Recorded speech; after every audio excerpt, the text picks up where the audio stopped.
ഗാന്ധിയുടെ ആശയം വരുന്നത് തന്നെ പലർക്കും ഭയമാണ്. അതാണ് എനിക്ക് ആദ്യം പറയാനുള്ളത്.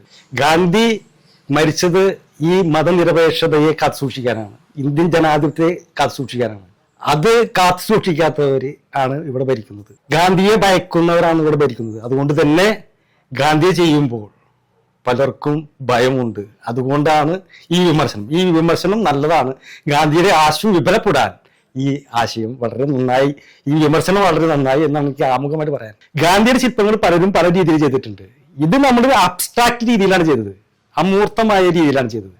ഗാന്ധിയുടെ ആ ആശയത്തെ പരമാവധി ജനസമൂഹത്തിൽ കൺവേ ചെയ്യാൻ അദ്ദേഹത്തിന്റെ കണ്ണട, ഗാന്ധി എന്ന ആ ഒരു ബിംബം അത് ജനങ്ങൾക്ക് എത്തിക്കാൻ, അതിന്റെ സൂക്ഷ്മ രൂപങ്ങളിലേക്കല്ല, ആശയത്തിന്റെ മികവിലേക്കാണ് ഞാൻ അതിനെ ശ്രദ്ധ കേന്ദ്രീകരിച്ചത്. ചുരുങ്ങിയ സമയത്തിനുള്ളിൽ ഇത് ചെയ്യണം എന്നതുകൊണ്ടാണ് അബ്സ്ട്രാക്ട് രീതിയിൽ ചെയ്തത്. പലർക്കും അത് ഉൾക്കൊള്ളാൻ പറ്റുന്നതായിരിക്കില്ല. ഇത് ഡൽഹിയിലും അതുപോലെ പല രാജ്യങ്ങളിലും പല സ്ഥലങ്ങളിലും തമിഴ്നാട്ടിലും ഒക്കെ അബ്സ്ട്രാക്ട് രീതിയിലുള്ള ശില്പങ്ങൾ ചെയ്തിട്ടുണ്ട്.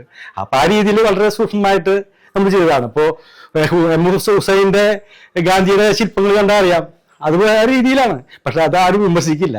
പ്രാദേശിക കലാകാരന്മാര് ചെയ്യുമ്പോൾ അതൊരു വിമർശനമായി വരും. ഇപ്പൊ ചെയർമാൻ എന്നോട് പറഞ്ഞു ചെയ്യാൻ പറ്റുമോ എന്ന് എന്നോട് ചോദിച്ചു. അപ്പൊ ഞാൻ പറഞ്ഞു ഞാൻ തിരക്കിലാണ്, ഒരുപാട് വർക്കുണ്ട്, അപ്പൊ ഓക്കെ നമുക്ക് പിന്നീട് ചെയ്യാം എന്ന് പറഞ്ഞു.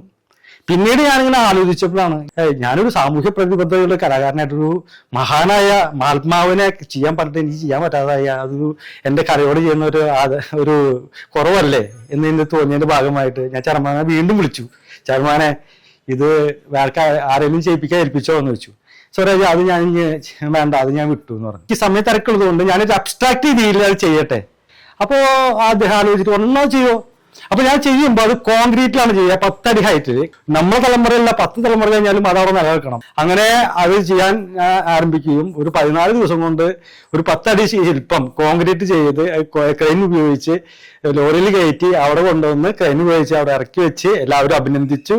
അങ്ങനെയൊക്കെയാണ് ആ സംഭവം ഉണ്ടായത്. എല്ലാവരും ആദരവും കഴിഞ്ഞ ശേഷം ആണ് ഈ വിമർശനങ്ങളൊക്കെ ഉണ്ടാകുന്നത്. വിമർശനം ഉണ്ടാവുന്നത് ഈ ആശയത്തെ വിപുലീകരിക്കാനേ സാധിക്കുന്നതാണ് എനിക്ക് പറയാനുള്ളത്. ഞാൻ ഇനി റിയലിസ്റ്റിക് രീതിയിൽ എനിക്ക് ചെയ്യാൻ പറ്റായിക്കൊന്നുമില്ല. പക്ഷെ അത് കലയോട് ചെയ്യുന്ന ഒരു ദ്രോഹമായിരിക്കും. എങ്കിലും സമൂഹം ആവശ്യപ്പെടുകയാണ് അത് റിയലിസ്റ്റിക് രീതിയിൽ ചെയ്യണം. ഗാന്ധിയുടെ അബ്സ്ട്രാക്ട് പോരാ എന്ന് പറയുകയാണെങ്കിൽ നഗരസഭ പറഞ്ഞു നമ്മൾ ചെയ്യാൻ. എന്റെ ഉദ്ദേശം ഗാന്ധി എന്ന ആശയത്തെ മുന്നോട്ട് വെക്കുക എന്നുള്ളതാണ്. അത് സമൂഹത്തെ നന്നാക്കും. അതിനെ ഭയപ്പെടുന്നവര് എന്നെ ആക്രമിക്കും, മുനിസിപ്പാലിറ്റിയെ ആഗ്രഹിക്കും. കാരണം ഞാനൊരു കമ്മ്യൂണിസ്റ്റുകാരനാണ്.